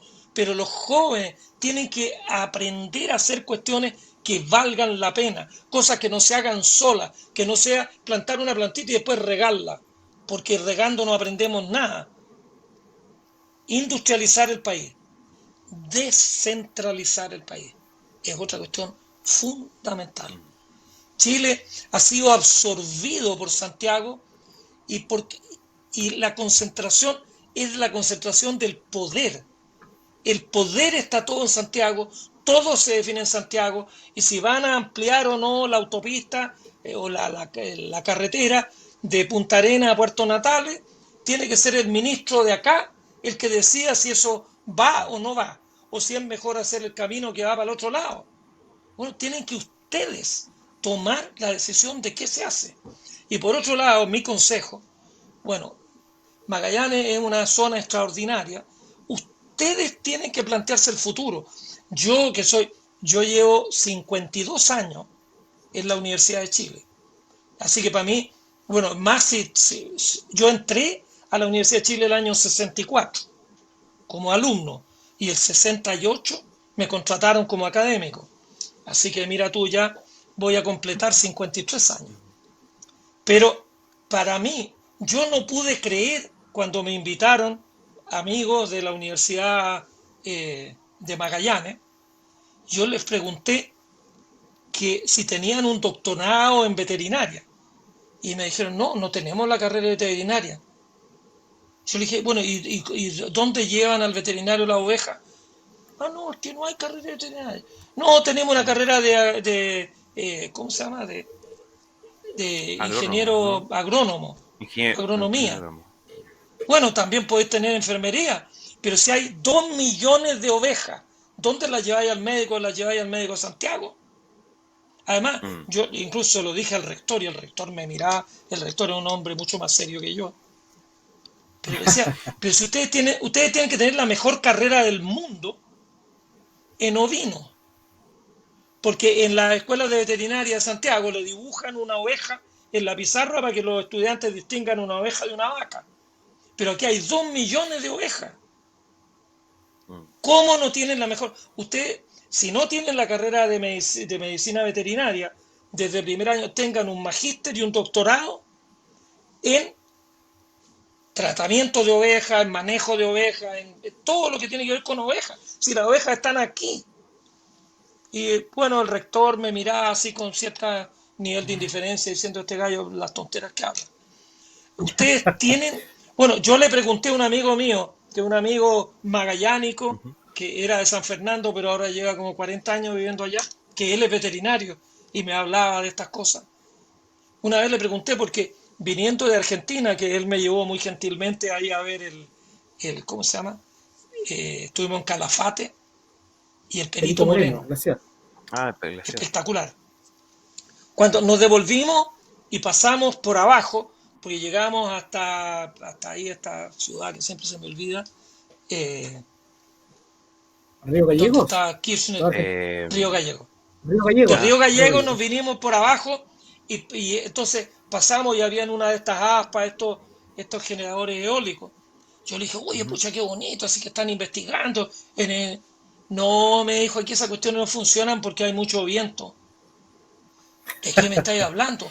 Una cuestión eólica no funciona porque hay mucho viento. Si es que se rompen porque el viento es muy fuerte. Y no, nadie investiga eso porque el gas es muy barato. ¿Y qué vaya a hacer cuando se acabe el gas? Bueno, ahí veremos. Entonces, esa cuestión, Usaremos leña. ahí ya, me quedé aquí.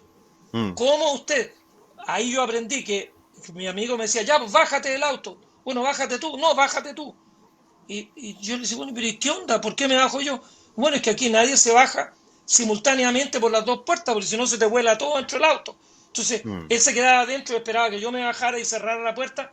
Y claro, yo abría y me iba como volando con la puerta para afuera. La verdad es que nunca había estado en un lugar tan ventoso. Pero no, me dijo que no, que nadie investigaba energía eólica porque no, el gas era muy barato. Pero bueno, es que le dije en 10 años más, a lo mejor se le acaba el gas. Bueno, ahí veremos. Entonces, esa un poco indolencia o aceptación, a lo mejor mi amigo particularmente, como es un chiquillo como yo, ya está pasando de todo. Pero yo le diría, ahí tienen pero muchísimas cosas.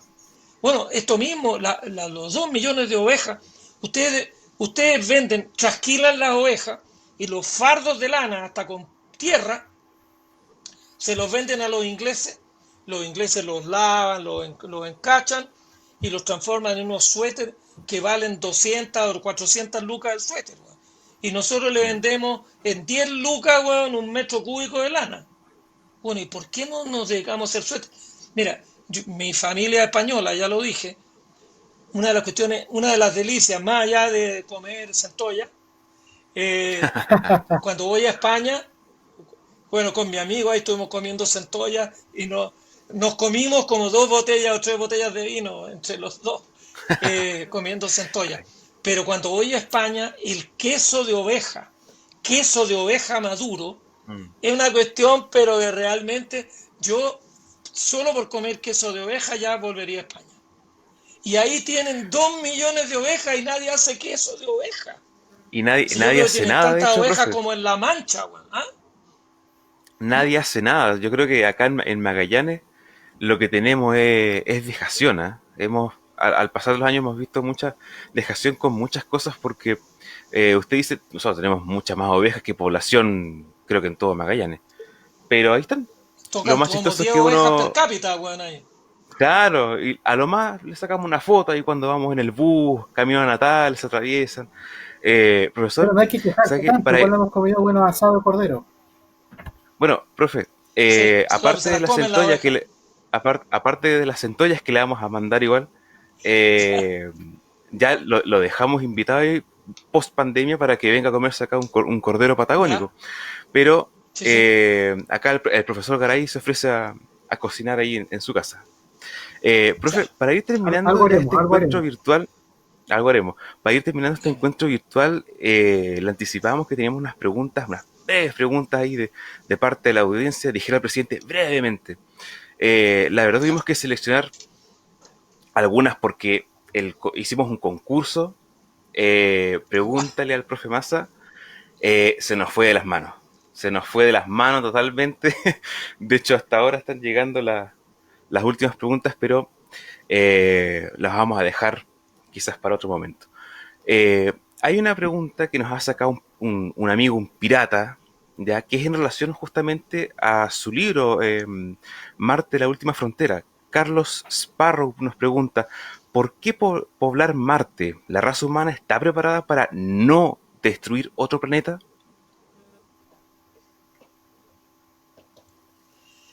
Eh,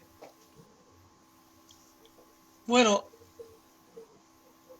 la verdad es que ahí la pregunta contiene una respuesta. Si yo fuera prudente, Ujú. le diría, no, no vamos a Marte, no, quedémonos tranquilos y no le hagamos nada a Marte. Eh, la verdad es que yo no creo, chuta, se me vienen palabras a la cabeza que prefiero no decirlas. Eh, yo no creo que Marte tenga conciencia, Ujú. que Marte sea un ente vivo y que yo vaya a agredirlo si voy a hacer Ujú. terraformación en Marte. Si yo pudiera ir a Marte y pudiera cambiarle la atmósfera, engrosar la atmósfera de Marte tiene una presión atmosférica que es como un 2% de la presión atmosférica acá. Si podemos echarle y echarle y echarle más atmósfera a Marte, hasta que la atmósfera quede en un 50, 60, 70% de lo que es a nivel del mar acá, uno podría tener agua líquida en la superficie y a lo mejor uno podría empezar a regar y podría empezar a poner plantaciones y uno podría llenar de bosques Marte. Si de aquí a 1000 años, para que no me digan que soy muy apurado, en 1000 años podríamos transformar Marte en una selva. No hay mucha agua, así que va a ser medio complicado el problema de la escasez del agua. Pero si pudiéramos hacerlo, yo estaría fascinado que lo hiciéramos y que Marte fuera habitable.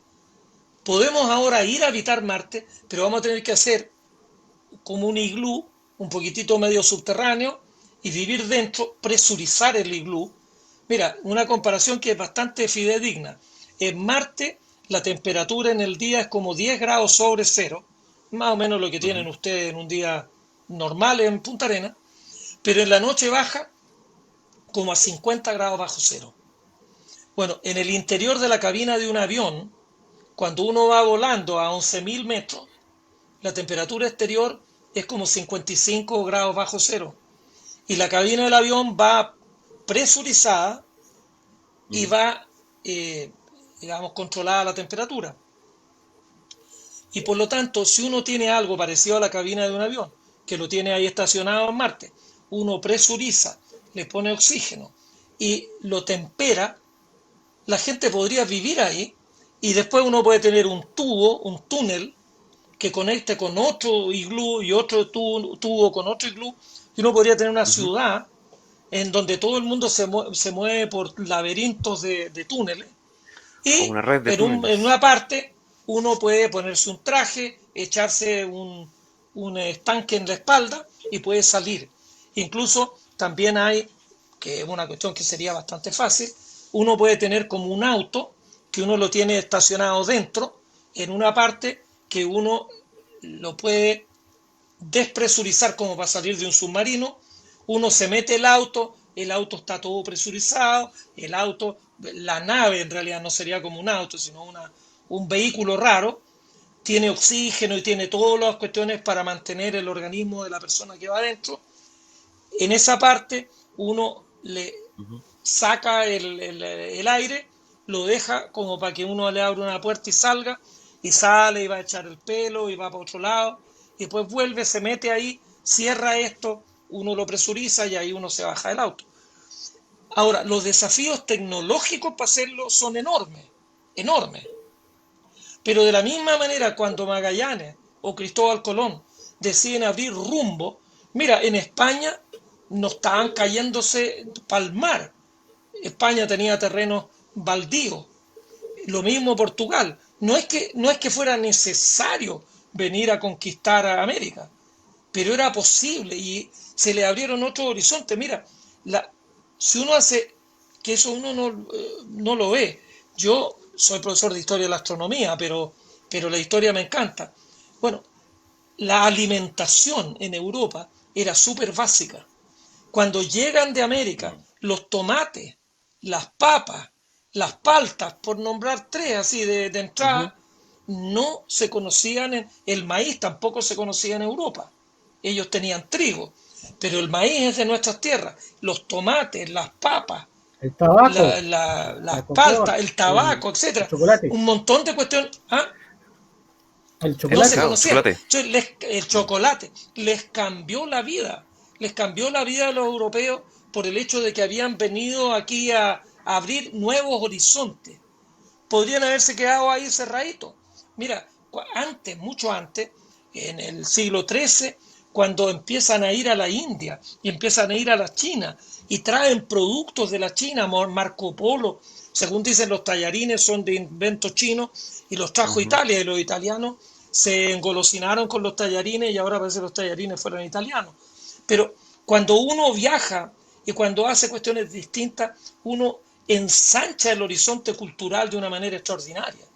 Entonces, la posibilidad de ir a Marte, además, si uno va a Marte y le cambia la atmósfera a Ujú. Marte y lo hace habitable, para andar así con un traje nomás, sin una escafandra, pero entonces si somos capaces de manejar la atmósfera entera del planeta Marte, podríamos limpiar la atmósfera de nuestro planeta. Mira, ¿cuántos miles de millones de toneladas de anhidrio carbónico le estamos echando a la atmósfera en cada minuto a lo largo de esta conversación? Un avión que sale de Chile con 150.000 litros de benzina o de combustible, llega a Europa y llega con los estanques vacíos. ¿Y dónde se quedaron esos 150.000 kilos de combustible? Se quemaron y se quedaron en el aire. Pero hay 30.000, 40.000 aviones que están volando ahora. Mm. Y hay más de 1.000 millones de automóviles que están echando anhidrio carbónico. Y el anhidrio carbónico es un gas de efecto invernadero que va haciendo que el calor de la Tierra es más difícil que se vaya para afuera. Es como los días nublados. Ustedes deben tener la experiencia igual que la tenemos todos. En un día despejado, en la noche hace un frío, Mm. pero bárbaro.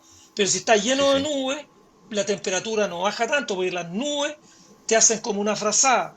Bueno, la frazada en el planeta Tierra es el anhidrio carbónico. Entonces, mientras más mugre le echamos, más se calienta.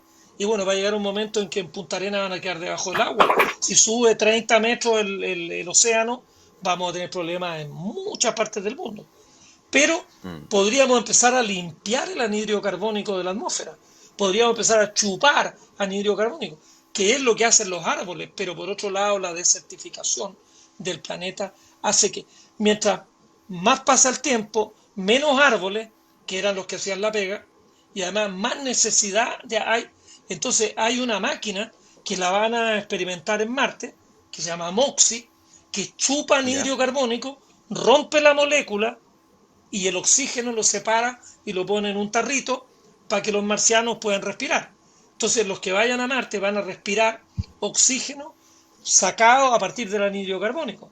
Bueno, esa misma máquina, si tuviéramos en todas las ciudades, Ujú. en todas partes, máquinas que chupan el aire de la atmósfera, separan el anhidrio carbónico y rompen la molécula de anhidrio carbónico y vuelven a tirar el oxígeno, tendríamos la función como de árboles artificiales y podríamos reducir o por lo menos evitar que siga aumentando la cantidad de anhidrio carbónico. Ujú.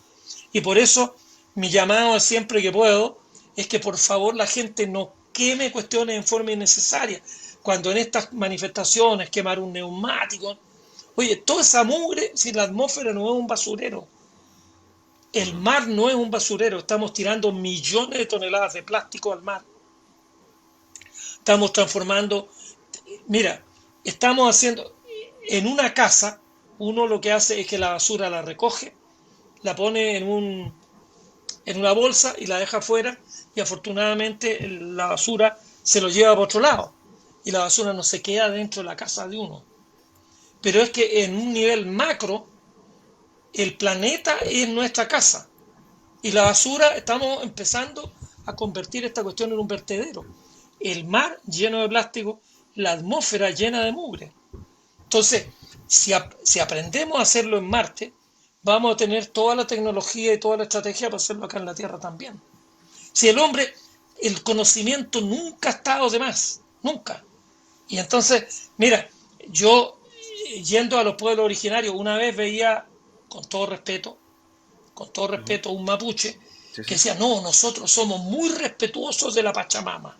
Entonces nosotros sembramos un pedacito, cosechamos y la dejamos descansar 3 años. Y después sembramos el del lado y lo dejamos descansar 3 años. Entonces tiene 4 hectáreas y en un año siembra una, al año siguiente siembra la otra. Bueno, pero se inventaron los aditivos, los estos, la tierra, la agronomía moderna puede hacer rendir mucho más la tierra que no dejar descansar a la Pachamama. Porque mientras la Pachamama descansa también, bueno, como está descansando la Pachamama, nosotros también descansamos. ¿Te fijas? Bueno, yo Claro. creo que el saber más, si el hombre votara todos los tractores y toda la industrialización del agro, no podríamos comer los 7.000 millones de habitantes. El agro, Ujú. como Pachamama, nos da para alimentar a 7.000 millones de personas. Pero la tecnología introducida en la parte agrícola sí que permite alimentar. De hecho, el problema del hambre es terrible porque en el planeta Tierra mueren a diario niños de hambre y se botan toneladas de alimentos en las grandes ciudades europeas o norteamericanas. Entonces, no es que no haya comida, es que hay una distribución desigual extraordinaria. Hay lugares donde la gente no puede comer toda la comida que hay y la botan, y en otros lugares donde realmente no hay. Pero yo creo que Acá. ir a Marte, aprender más cosas, Ujú. hacer más desafíos, y déjame terminar de decir lo que estaba Sí, sí, diciendo sí. antes. Yo creo en la descentralización al punto que yo les diría a ustedes, por favor, ustedes tomen el control de lo que es su destino. Ustedes no esperen que de Santiago le hagan nada, háganlo ustedes. Porque cuando yo me desespero cuando veo en esta emergencia y muchas señoras o señores, no, aquí estamos esperando que vengan de la municipalidad a ayudarnos, porque dijeron que nos iban a traer no sé qué, pero no han venido. Esa pasividad de esperar que alguien haga algo por ti Ujú. Mira, hay una frase famosa del hermano de John Kennedy que decía, no, no diga lo que Estados Unidos debe hacer por ti, di lo que tú puedes hacer por los Estados Unidos. Bueno, no digamos en Chile lo que Chile debe hacer por mí, sino más bien yo quiero que todos digamos lo que cada uno puede hacer por Chile. Y en las regiones tienen que tratar de tener sus propios proyectos. Yo no puedo entender que no tengan una escuela veterinaria, no puedo entender que no sea un centro para el desarrollo de energía eólica. Porque, bueno, la ventolera ahí es tremenda y hay viento prácticamente siempre. Entonces, ¿cómo no tenemos? Pero para eso falta, Mm. creo yo, voluntad, ganas de hacer las cosas, pasión por decir, esto lo vamos a hacer. Y por otro lado, lo que dicen mucho, yo la verdad es que lo escucho, no lo he experimentado, yo no soy, ¿Ya? como dicen, un emprendedor, un empresario, pero si uno en la vida, yo en la vida he hecho muchas cosas y la gran mayoría de las cosas que yo he hecho no me han llevado a ninguna parte. Pero el haber hecho una cosa que no me llevó a ninguna parte me hizo llevar a otra cosa y a otra y a otra. Y como a la séptima funcionó. Pero tal vez no hubiera funcionado la primera. Porque la primera yo no tenía la experiencia. Porque uno va haciendo cosas y uno no tiene que tener miedo a fracasar. Acá uno dice, no, te vamos a apoyar a no sé qué. Pero entonces uno llena un formulario para Corfo, para no sé qué. ¿Y cuánto esto va a tener? ¿Y cuánto? ¿Y en cómo vamos a medir su éxito? Oye, si yo ni siquiera sé si voy a tener éxito, yo voy a trabajar. Y una vez yo hice un proyecto para mostrarle el cielo a un montón de niños. Ajá. Y me exigían, ¿cuántos planetas va a distinguir un niño después de que usted esté allá? ¿Qué sé yo? Pues yo le voy a mostrar todo lo que yo conozco y anda a preguntarle a los niños después. No, es que usted me tiene que decir ahora un número. ¿Cuántos planetas va el niño a poder reconocer? Mm. Dos, pues le dije, por decirle algo. Pero qué sé yo. Bueno, y de hecho a la que no, la teníamos aquí en la yugular, la llevamos una vez a terreno. Y vio como los niños miraban, ah, mira, se le ve el anillo, ah, mira, estos son los satélites, ah, mira los cráteres de la luna. Le dije, si es que la cuestión no se mide en números, si le estamos abriendo Mm. el horizonte a los niños de unas partes rurales de por acá, huertos familiares, Rungue, Tiltil, y los niños estaban fascinados, pero para que me dieran el apoyo, yo tenía que decir cuántos planetas iba a poder reconocer el niño, Oiga, un profe. número, para ponerlo en una planilla Excel. Mm. Si el Profe, pensar no tiene... en ese sentido yo creo que Chile está trabajando más con estadística que con la cabecita, po, ¿o no?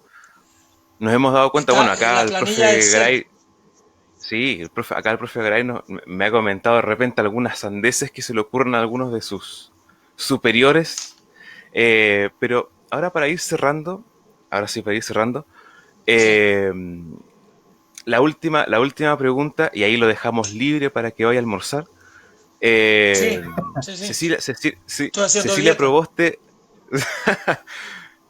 nosotros también, fíjese, no nos funciona, pero ahí estamos. Cecilia Proboste pregunta, ¿son los hoyos negros una conexión con otros posibles universos? Muy buena pregunta. La respuesta es que no sabemos, no tenemos idea. Según algunos, Mm. cuando cuando la gravedad domina tanto, tanto, tanto, se forma un hoyo y dentro del hoyo se invierte el espacio y el tiempo. Eso en castellano Ujú. significa que acá, aquí y ahora, nosotros no podemos quedar quietos, así jugando al 1, 2, 3 momia, pero no podemos evitar que el tiempo siga corriendo. Dentro del hoyo negro, el tiempo se detiene y el espacio transcurre. Entonces uno se va hacia la singularidad que está en el medio.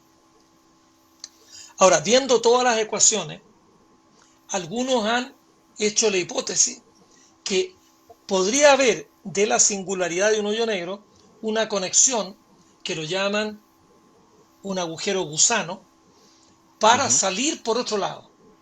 Entonces, en esta parte habría un hoyo negro, pero por el agujero gusano en otra parte del universo habría un hoyo blanco. Incluso lo del agujero de gusano, sobre todo para los niños que pueden estar mirando, que yo lo encuentro una imagen bonita. Si tenemos una manzana y todos nosotros somos hormigas arriba de la manzana, un gusano va y por la manzana, se mete por la manzana y sale por otro lado. Atraviesa la manzana, así como este lápiz aquí atravesando la manzana. Claro. Entonces, la hormiga nos movemos, vemos que el gusano desapareció por aquí. Caminamos un montón y de repente nos encontramos con el gusano que está brotando por otro lado. Eso no se ha podido verificar experimentalmente nunca. Ya. Nunca. Nunca nadie ha dicho, mire, allá eso que se ve en el cielo es un hoyo blanco. Ahí está saliendo materia que debe haber entrado en un hoyo negro. Hoyos negros se conocen varios miles. Los hoyos negros están súper bien tipificados.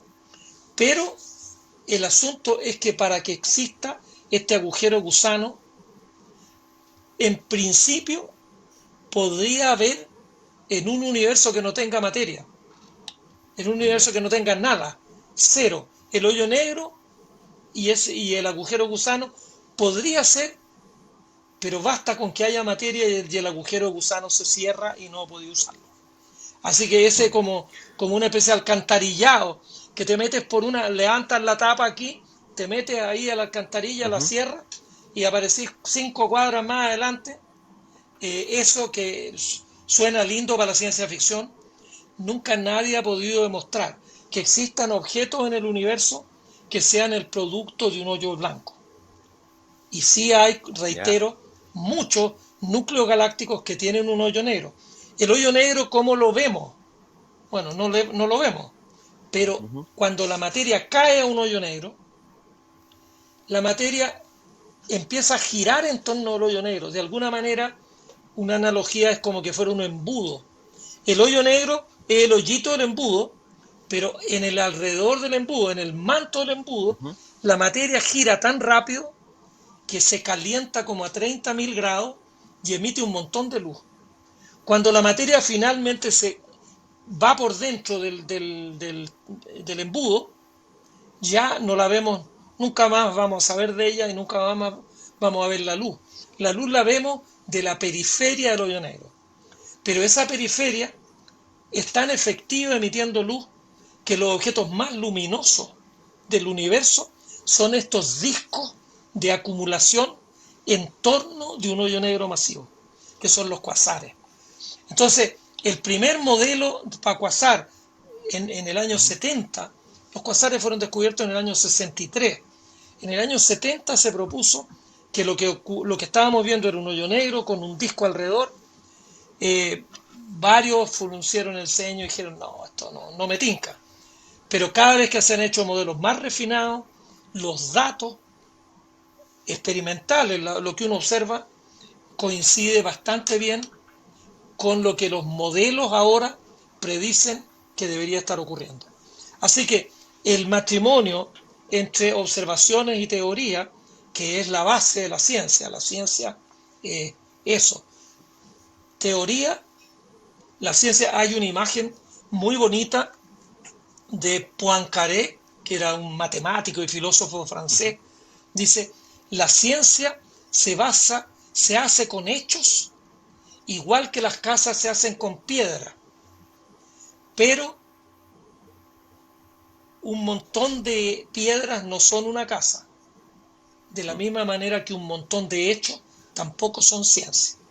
Es decir, raya para la suma, hechos organizados con una arquitectura razonable, eso es ciencia. Y una casa es un montón de piedras con una arquitectura. Son piedras, sin piedras no tenemos casa. Bueno, podemos hacerla de madera, podemos hacerla de otra cosa, pero en todo caso la metáfora es esa. La ciencia se basa en los hechos y es hechos organizados, hechos con una estructura lógica.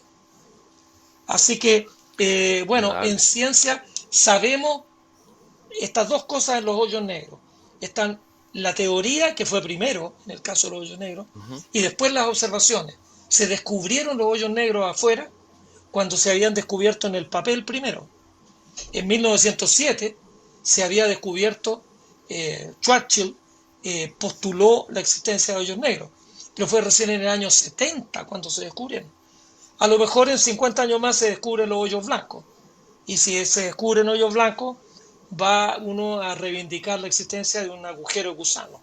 Pero hasta ahora no hay gusanos que transiten por ahí. Perfecto, notable, tremenda respuesta del profe. Yo creo que las personas que mandaron sus preguntas van a quedar totalmente satisfechas. Tripulación, les habla el Gracias. capitán, informando que esta vuelta al mundo 2020 ha concluido por hoy día. No me queda más que dar las gracias al profesor Massa por compartir una tarde con nosotros, una cooperación muy agradable, llena de conocimiento también. Agradecer a la Facultad de Ciencias Físicas y Matemáticas de la Universidad de Chile, a don David Azócar también, que hizo posible este encuentro. También queremos aprovechar de agradecer, así como si fuéramos a despedirnos para siempre, a todas las personas e instituciones que han hecho posible este mes del espacio. Solamente por nombrar algunas: Mario Esquivel, Juan Almonacid, Mario Escobar, que está presente en alma y espíritu ahora, nuestro director, eh, Mauricio Vidal Guerra, Universal Producciones, El Ovejero Noticias, Diario El Pingüino, también a través del periodista, Mira, perdón, Ovejero Noticias a través del periodista Manuel Rodríguez. ¿Ya? Aprovechamos de invitarlos también a todos los que nos están escuchando a nuestra última actividad, que viene desde tierras catalanas, que es una exposición fotográfica sobre el desconocido mundo del universo a través del lente de un telescopio. Así que profesor Massa igual está invitado a esta actividad. Estén atentos a nuestras redes sociales. Así que ahora los dejo con una pequeña reflexión ahí del profe Garay y despedimos este espacio. Solamente, profesor, pedirle que ojalá no cambie, que siga siendo la ciencia cercana a la gente, que eso es lo que uno admira de usted. Es un buen ejemplo de alguien tan grande como usted se haya dignado a darnos esta importante charla sobre un tema que es tan importante para nosotros los magallánicos, que es la primera vuelta al mundo. Nosotros los nobles australes queremos aprovechar a invitarlo a que se venga a comer el asado de cordero, y siquiera la entrada de centollas ya, directamente a Magallanes. En Directamente, octubre y claro. ya, noviembre son las fechas que se conmemoran este paso de Fernando de Magallanes por tierras australes. Como bien decimos, una tremenda oportunidad, ha sido una tremenda conversación con usted. Solamente agradecer a nombre de todos a quienes formamos esta ONG, que como bien dije al principio, lo único que busca es transmitir la ciencia, la tecnología, la cultura y también el patrimonio a través de personas tan importantes como usted, y solamente dejarlo invitado a, a seguirnos como Nobeles. Lo vamos a nombrar Nobel honorario, y el nombre de Listo. nosotros de ya. Nobeles Australes no es casual. Tiene que ver con este gran científico Alfred Nobel, y porque en alguna ocasión también representamos a Chile a través de un concurso que se hizo en la ciudad de Estocolmo, Suecia, donde obtuvimos un premio súper importante para la región, a partir de una idea tan loca como fue la creación de un biocombustible a partir de residuos del salmón. Y ahí nace Nobeles. ¿Para qué? Wow. Para cambiar la vida. Ese es Nobeles Australes, con una visión crítica también. Gracias por su sinceridad, y lo invitamos a seguirnos acompañando en Darle Átomos. Solamente no me queda nada más que agradecer y dejarlo invitado para siempre a las actividades de Nobles Australes, a este grupo de locos que están en la zona más austral de Chile. Bueno, gracias por invitarme, lo he pasado muy bien y voy a ir allá, voy a escribir cuando me dejen salir a comerme primero la centolla, ¿eh? Vamos a partir por la Primero la centolla. centolla. Yo Sí, puedo llevar un vinito blanco de acá de la zona, de Leida o Exactamente. de alguna zona perfecto. Sí, sí, sí, adecuada, sí. y ustedes ponen la centolla. Yo puedo llevar No dos hay Sí, botellas de problema. vino, una en cada mano. no hay problema, no hay Ya, problema, no hay problema. bueno, un Totalmente placer, invitado, así que... jóvenes. ujú. Vale, muchas Ya, gracias, profesor, a ver si nos por su vemos por ahí. compañía virtual. Así que Chao, muchas chao. gracias también a todos los que nos han escuchado esta tarde, a todos los niños también que nos estuvieron viendo ahora en Facebook. Así que despedimos este capitulazo, el último de la primera temporada de A Darle Átomos.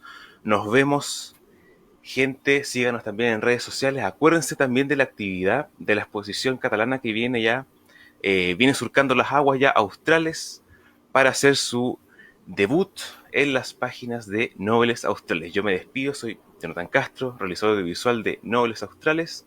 Junto con el profe acá estamos llevando este espacio de A Darle Átomos, así que no se despeguen de nuestras redes sociales, estén atentos y nos vemos.